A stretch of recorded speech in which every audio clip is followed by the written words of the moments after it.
ሰላም ጤና ይስጥልኝ ውድ ተመልካቾቻችን እንኳን ወደ ቻናላችን በሰላም መጣችሁ። ዛሬ በመድፈኞቹ ቤት የወጡ እጅግ ትኩስና ባለፉት ጥቂት ሰዓታት ውስጥ በዓለም አቀፍ ታማኝ የክረምት ዝውውር ገበያ የተረጋገጡ መረጃዎችን ይዘንላችሁ ቀርበናል።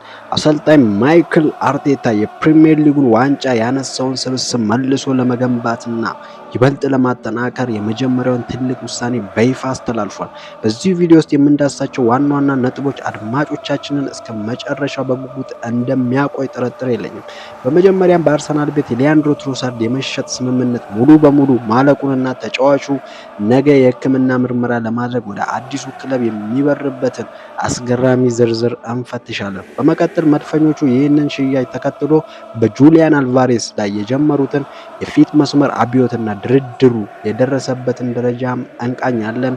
በመጨረሻም ክለቡ ለፊት መስመር ማጠናከሪያው ያዘጋጀውን የ300 ሚሊዮን ፓውንድ አጠቃላይ ዕቅድ በዝርዝር እንመረምራለን። ወደ ዋናው ሰፊ ትንታኔ ከመግባታችን በፊት ባለፉት ሰዓታት ውስጥ የተመዘገቡ አጫጭር ስፖርታዊ ዜናዎችን እንቃኛለን። ቶተንሃም የባርሴሎናውን አጥቂ ፈራን ቶሬስን በዘንድሮ የዝውውር መስኮት ለማስፈረም ፉክክሩን በይፋ የተቀላቀለ ሲሆን ስፐርስ የፊት መስመራቸውን ለማጠናከር የስፔናዊውን ተጫዋች አገልግሎትም ይፈልጋሉ። ባርሴሎናም ተጫዋቹን በ35 ሚሊዮን ዩሮ ለመሸጥ ዝግጁ መሆኑም ታውቋል። በሌላ በኩል ፒኤስጂ የሉካስ ዲኝን የ10 ሚሊዮን ዩሮ የውል ማፍረሻ ለአስቶን ቪላ ለመክፈል በመስማማቱ ፈረንሳዊው ተከላካይ ወደ ፓሪስ ለመጓዝ ሙሉ ስምምነት ላይም ደርሷል። እንዲሁም የኤስ ሚላኑ አሰልጣኝ ሩበን አሞሪም ከኒሰር ናዝራዊ ጋር እንደገና ለመገናኘት ፍላጎት ማሳየታቸው የተሰማ ቢሆንም በክለቦቹ መካከል እስካሁን ምንም አይነት ድርድር አልተደረገም።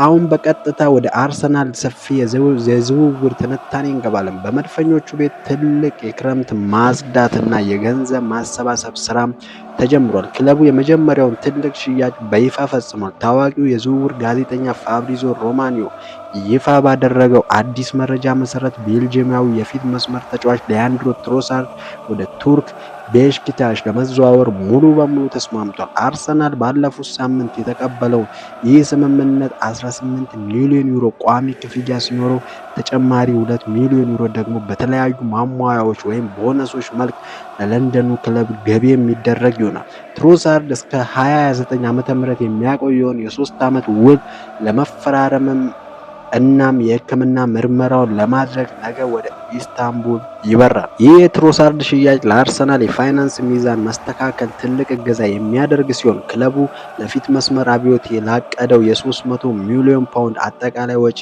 መንገድ ይከፍታል። አርሰናል ትሮሳርድን አንዴ ከሸኘ በኋላ ድርድሩን በፍጥነት ወደ ክለብ ቡርጁ ክንፍ ተጫዋች የክሪስቶፍ ጾልስ ለማዞር ተዘጋጅቷል። በሌላ በኩል ታዋቂው ጋዜጠኛ ዴቪድ ኦርንስታይን ይፋ እንዳደረገው የኒውካስትሉ ብሩኖ ጉማሬሽ በክለቡ ደስተኛ ባለመሆኑ ወደ አርሰናል ለመዘዋወር በይፋ ጠይቋል።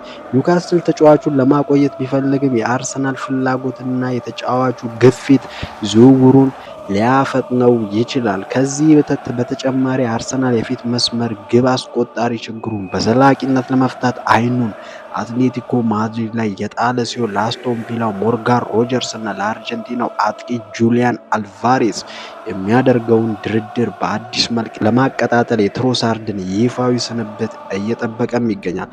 ፒኤስጂ በአልቫሬዝ ላይ የነበረውን ፍላጎት መቀነሱ ለአርሰናል ትልቅ በር የከፈተ ቢሆንም አትሌቲኮ ማድሪድ ከተጫዋቹ ዝውውር ከፍተኛ የገንዘብ መጠን የሚጠይቅ በመሆኑ የገንዘብ ድርድሩ እጅግ ፈታኝ እንደሚሆን ይጠበቃል። ማይክል አርቴታ አልቫሬዝን የቡድኑ የፊት መስመር ዋነኛ ምሰሶ ለማድረግ አልሟል። ክለቡ ከዚህ ቀደም ግብ ጠባቂውን ኢላን ሚለርን በነፃ ዝውውር ማስፈረሙ የሚታወስ ነው። የመድፈኞቹ ደጋፊዎች የዘንድሮ የክረምት ዝውውር አርሰናልን ወደ አዲስ የታሪክ ምዕራፍ የሚያሸጋግር ይመስላል። ክለቡ ትሮሳርድን ሽጦ ጁሊያን አልቫሬዝን እና ብሩኖ ጉማሬሽን ለማምጣት የሚያደርገው ዝግጅት የሊጉን ዋንጫ በድጋሚ ለማንሳት ያለውን ቁርጠኝነት ይመሰክራል። ታዲያ እናንተ ምን ታስባላችሁ? በአርሰናል በኩል የትሮሳርድ መሸጥ ትክክለኛ ውሳኔ ነው? ክለብ ውስጥ ጁሊያን አልቫሬዝ እና ብሩኖ ጉማሬሽን ማስፈረም ይችላል? ሀሳባችሁን በኮሜንት መስጫው ላይ አጋሩን። ቪዲዮ ላይክ እና ቻናላችንን ሰብስክራይብ ማድረግ እንዳትረሱ። በቀጣይ ፕሮግራም እስከምንገናኝ ትናፍቁኛላችሁ። ቻው ቻው።